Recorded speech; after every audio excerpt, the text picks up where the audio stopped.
நிர்வாகம் சார்ந்தவர்கள், விழா ஊழியக்காரர்கள் சார்ந்தவர்கள் தங்கள் சிரசிலே அந்த கலசத்தை சுமந்திருக்க அற்புதமான கலசம் ஆலயத்தை வலம் தரப் போகிறது. உங்கள் பேச்சியம்மாவுடன் விடைபெற்க வேண்டும் அல்லவா? வாழ வந்தவள் எங்கள் பேச்சியம்மா கருணை நாயகியை கண்கூடசம் சிரசிலே கருணை நாயகியினுடைய கரகூலத்தை நோக்கி இருக்கிறது அல்லவா? அற்புதமாக வெற்றிருக்கிறாள். இன்றைக்கு அவளுடைய வனம் இருக்கிறது அல்லவா? இப்போது சித்திரச்சேனை வடிவமைத்து சிற்ப மாருதி சிற்ப செடுகளுடன் இந்த மண்ணிலே எத்தனை தேர்தலில் வடிவமைத்த இஸ்தவர்கள் வருகிறது. ஊடாட வந்தவர்கள் திருப்பிரமையினுடைய கலசம் அல்லவா இருக்கிறது.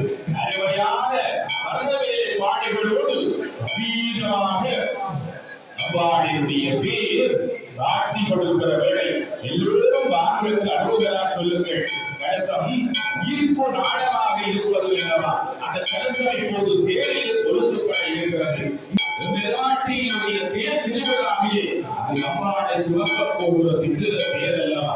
இந்த நாள வந்தவள் உடுக்கையில் ஓசையில் எல்லா காக்கிறது நிர்வாட்டி ஊரிலே ஒரே குடிசையிலே ஆண்டவள்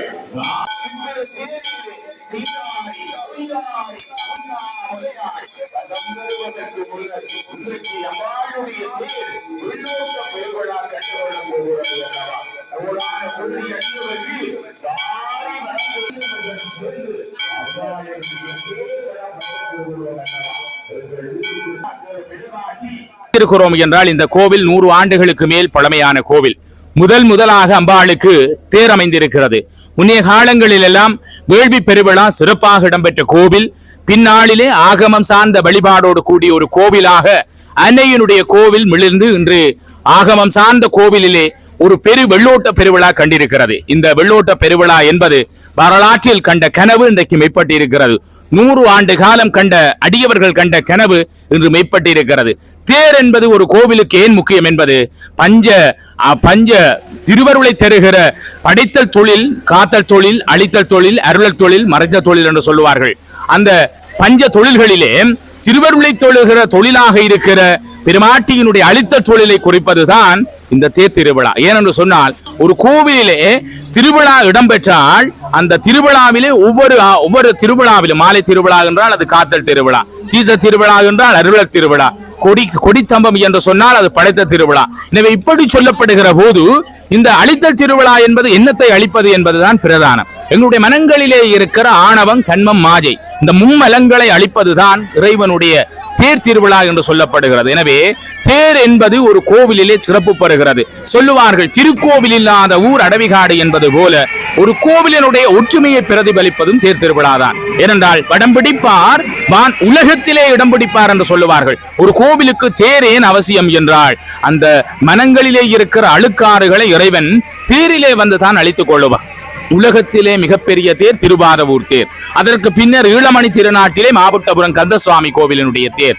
ஆனாலும் பனிப்புலம் பண்டத்தரிப்பிலே இருக்கிற பனிப்புலம் முத்துமாரியம்மனுடைய தேரும் கிட்டத்தட்ட 43 அடி அரை அடி உயரமான ஒரு தேர். இப்படி ஈழத்திலே பல தேர்கள் இருக்கிறது. அந்த வகையிலே இந்த பேச்சியம்மனுடைய தேரும் ஒரு வரலாற்றில் இடம் பிடித்திருக்கிறது. அழகான ஒரு தேர் ருத்ராகார முறையிலே அமைந்திருக்கிறது. அது சிறப்பு பெறுகிறது என்றால் அந்த தேரை வடிவமைத்த சிற்பாச்சாரியாரை நான் நினைவுபடுத்த வேண்டும். ஈழத்திலே பெரும்பாலும் பல தலங்களுடைய தேரை வடிவமைத்த பெருமைக்குரியவர் அராலியூர் மண்ணை சேர்ந்த விஸ்வபிரமஸ்ரீ சின்னத்தம்பி அமரசிங்கம் குழுவினர். விஸ்வேஸ்வரி சிற்பாலயத்தினர் அருமையான ஒரு தேரை வடிவமைத்திருக்கிறார்கள் என்றால் 100 ஆண்டுகளுக்கு மேல் இந்த கோவில் இவ்வளவு சிறப்பு பெறுகிறது என்றால் பூட்டன் இன்றைக்கு தேரை வடிவமைத்திருக்கிறார்கள், கொடுத்திருக்கிறார்கள் நிதிகளை. பணம் எல்லோரிடமும் இருக்கலாம், அதை கொடுக்கிற மனம் இருக்க வேண்டும் அல்லவா? அந்த பணத்தை கொடுத்து சிறப்பான தேரை வடிவமைத்தவர்கள் சித்திர தேர் உபயகாரர்கள் அமரர் கணபதி தம்பிமுத்து குடும்பத்தினர், திருமதி விஜயரேவதி குடும்பத்தினர் அருமையான பல லட்சம் ரூபாய்களை இந்த பெருமாட்டியினுடைய தேருக்காக நான் நினைக்கிறேன் கோடி ரூபாய் வரும் என்று. அவ்வளவு ஒரு மிகப்பெரிய ஒரு தேர் உற்சாகார முறையிலே அமைந்திருக்கிறது.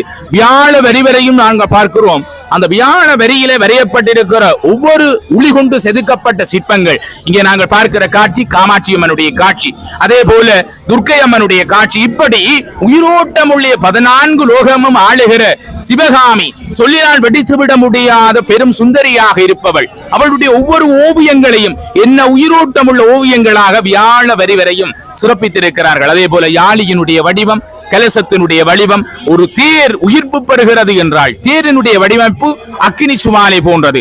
தேரிலே 3 பாகங்கள் இருக்கிறது. ருத்ரபாகம், பிரம்மபாகம், விஷ்ணுபாகம் என்று சொல்லுவார்கள். ஒரு தேர் 3 பாகங்களை கொண்டது.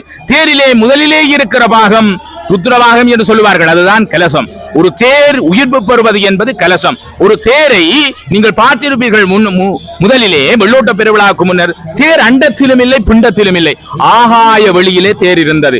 பிறகுதான் தேரை நிலத்திலே இறக்கினார்கள். பூமாதேவியிடம் தேரை கொடுத்து பூமாதேவி சிப்பாச்சாரியாருக்கு கொடுத்து சிப்பாச்சாரியார் விழாவினுடைய தேரை செய்தவர்களிடம் கையளித்து தேர் அடியார்களிடம் கொடுக்கப்படுகிறது. அதுதான் பெரிய புராணத்திலே சேக்கிழார் சொல்வார், தொண்டர்தம் பெருமையும் சொல்லவும் வேண்டுமோ, எல்லாவற்றிலும் பெருமைக்குரியவர்கள் தொண்டர்கள். இந்த ஊரிலே இருக்கிற அத்தனை அடியவர்களும் பேறு பெற்றவர்கள். ஏனென்றால் இந்த தேர் இவ்வளவு தூரம் வலம் வந்திருக்கிறது என்றால் நாங்கள் செய்த முற்புறவியினுடைய பயன். இன்றைக்கு படம் பிடிப்பார், வானுலகத்திலே இடம் பிடிப்பார் என்று சொல்லுவார்கள்.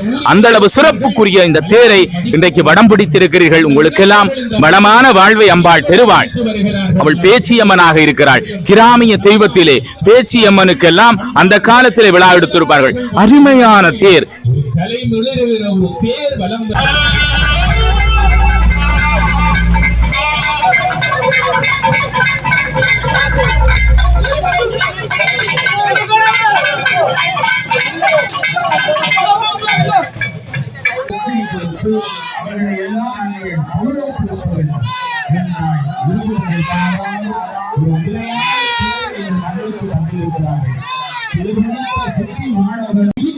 ஒவ்வொரு வடிவங்களும் அதை கற்பனையிலே சிற்ப பாரதிக்கு தென்பட்டு பேச்சியம்மன் என்ன நினைத்தது எல்லாம் வல்ல இறைவியினுடைய திருவருள் பணிந்து கொண்டு உங்களிடமிருந்து விடைபெறுகிற நான் அகில இலங்கை இந்து ஆலயங்களுடைய நேர்முக வர்ணனையாளர் உங்களில் ஒருவராக வலம் பெறுகின்ற என்றும் உங்கள் அன்புக்குரிய என்றும் உங்களோடு வலம் பெறுகிற இலங்கை மணி திருநாடு ஈழவளநாடு யாழ்ப்பாணம் வடமராட்சி அல்வாயு நேசனாகிய நான் உங்களிடமிருந்து விடைபெற்றுக் கொள்கிறேன். தொடர்ந்து வருகின்ற காணொளிகளை எல்லாம் இந்த வலையொலி தளத்திலாக கண்டு மனமகிழுங்கள்.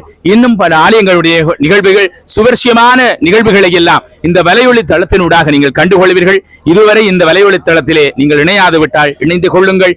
நன்றி, வணக்கம்.